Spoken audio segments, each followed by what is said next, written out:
어떤 일들이 있었을까요? 영상으로 떠나는 라떼뉴스 여행. 영상실로 오늘 안녕하세요. 아나운서 조진영. 아나운서 조혜진입니다. 자, 우리들의 시간여행 또 이 시간이 다가왔네요. 네, 너무너무 기다렸어요. 아닌 것 같은데. 아니에요. 너무너무 기다렸어요. 지금이 또 8월이잖아요. 네. 저는 개인적으로 8월을 떠올려보면 정말 솔직히 그 군대에서 훈련받던 생각이 나요. 그 요즘에 보면 약간 그 땅 냄새, 흙 냄새 이런 거 좀 나잖아요. 그 바닥에서 굴렀던 그 기억이 많이 나요. 그런 기억이 또 오래 가죠. 네. 이런 분위기 만들고 싶었던 게 아닌데. 저는 8월의 크리스마스란 영화가 있잖아요. 유명하죠. 8월이 되면 항상 그 영화가 떠오르더라고요. 날씨는 더워도 저의 어떤 그 마음을 좀 시원하게 따뜻하게 만들어주는 그런 영화가 아닌가. 이렇게 뜨거운 여름의 과거엔 또 어떤 일이 있었을지 궁금해지는데요. 함께 보시죠.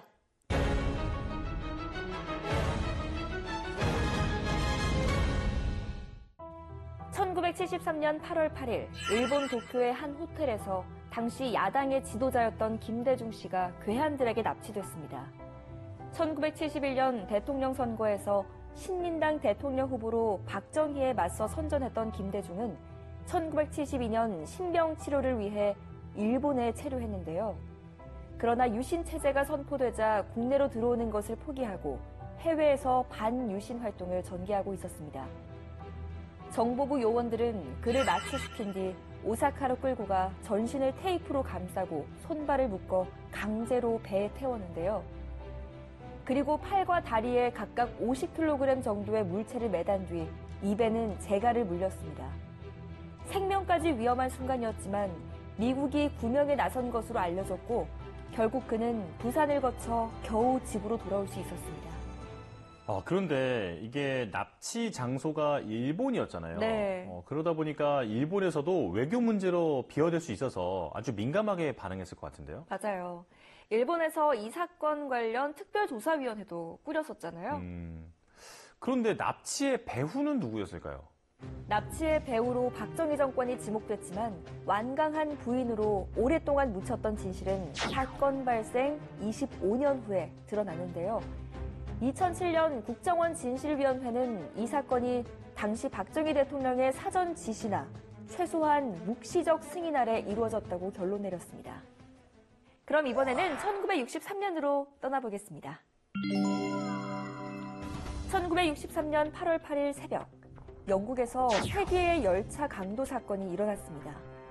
한 강도단이 영국 글래스고발 런던행 왕립 우편 열차를 털어 260만 파운드, 즉 현재 시세 약 5천만 파운드가 든 행랑 125개를 털어 달아난 건데요.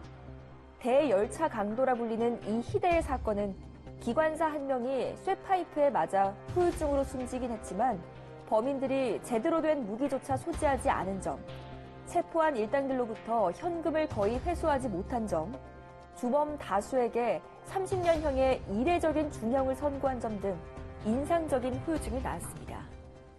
아니 그런데 제대로 된 무기조차 없었는데 어떻게 저렇게 큰 범행을 저지를 수 있었을까요? 수법이 어땠길래요?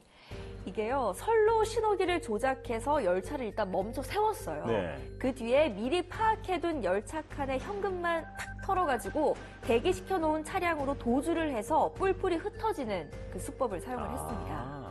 이 실행팀과 지원팀 모두 17명이 총 가담을 했고요. 또 그중 일부는 단수 보조 역할이었는데도 모의 단계에서 범행 정보가 전혀 새지 않은 점도 눈에 띄었습니다. 일당 대부분은 체포했지만 그중 2명이 탈옥하면서 공권력의 위신은 또 한 번 추락했는데요. 이뿐만 아니라 범인들을 영웅시하는 이들도 적지 않았습니다. 범인 중 한 명은 자기 몫의 돈으로 성형수술을 하며 숨어 지내다 나중엔 아예 신분을 밝히며 열차 강도 이야기를 상품화해 기자나 관광객들로부터 돈을 벌었고 펑크밴드 섹스 피스톨스와 음반을 취입해 이름을 새긴 티셔츠를 판매하기도 했는데요.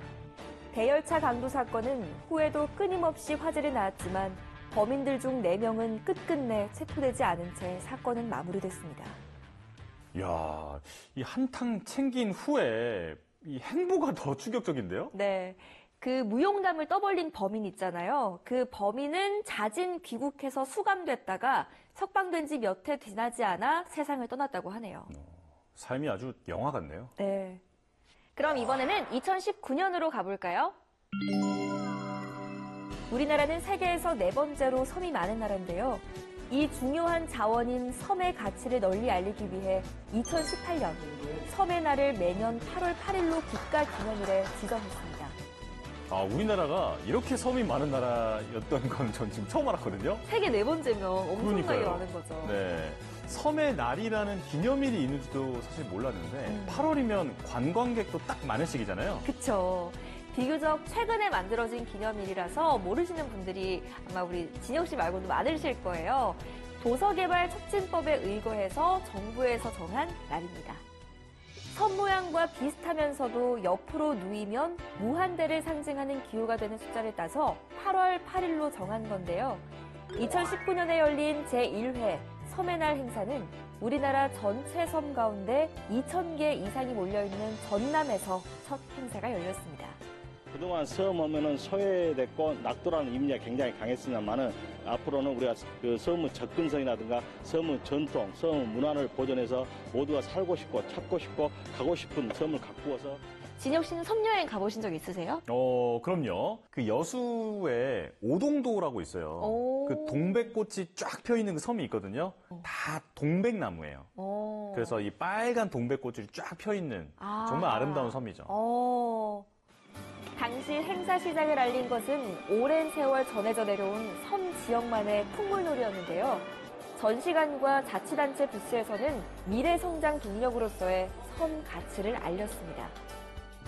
이미 어느덧 국가기념일 4회차를 맞은 섬의 날, 아직도 섬은 주민의 교통, 환경, 교육, 의료시설 부족을 겪는 사회복지의 사각지대에 놓여 있습니다.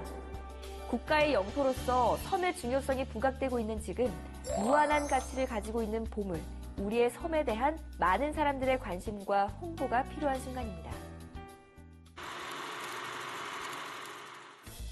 그리고 8월 8일의 또 다른 과거를 살펴보면요.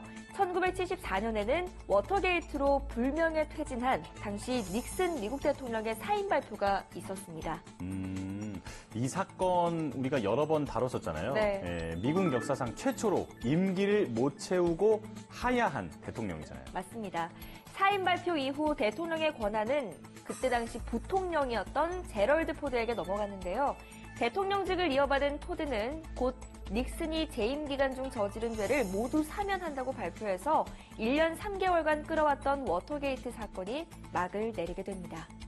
이때부터 게이트라는 이름이 이제 정치권에서 계속 등장하는 거잖아요. 맞아요. 무슨 게이트, 무슨 게이트. 맞아요. 그리고 1992년에는 여자 핸드볼이 바르셀로나 올림픽에서 한국 국기 사상 처음으로 올림픽 2연패를 이뤘습니다. 우생순. 우생순. 우리 생애 최고의 순간 그 영화에 나오잖아요. 눈물 없이 볼 수 없는 영화. 그럼요. 이 경기 이후인 2004년 아테네 올림픽이 그 영화의 배경이었잖아요. 맞아요. 그 보다 보면 가슴이 막 뜨거워져서 맞아요. 나 옷을 입고 있을 수가 없어, 막. 정말. 또 1967년에는 방콕 선언에 의해 동남아시아 국가연합이 창설되는데요. 아세안으로 약칭되는 이 기구는 창설 당시 필리핀, 말레이시아, 싱가포르, 인도네시아, 타이 등 5개국으로 출발했습니다. 자, 오늘도 열심히 과거 속으로 달려봤는데요. 영상실록으로 만나본 오늘의 과거, 여러분은 어떠셨나요? 그럼 다음 시간 더 알찬 이야기로 만나요.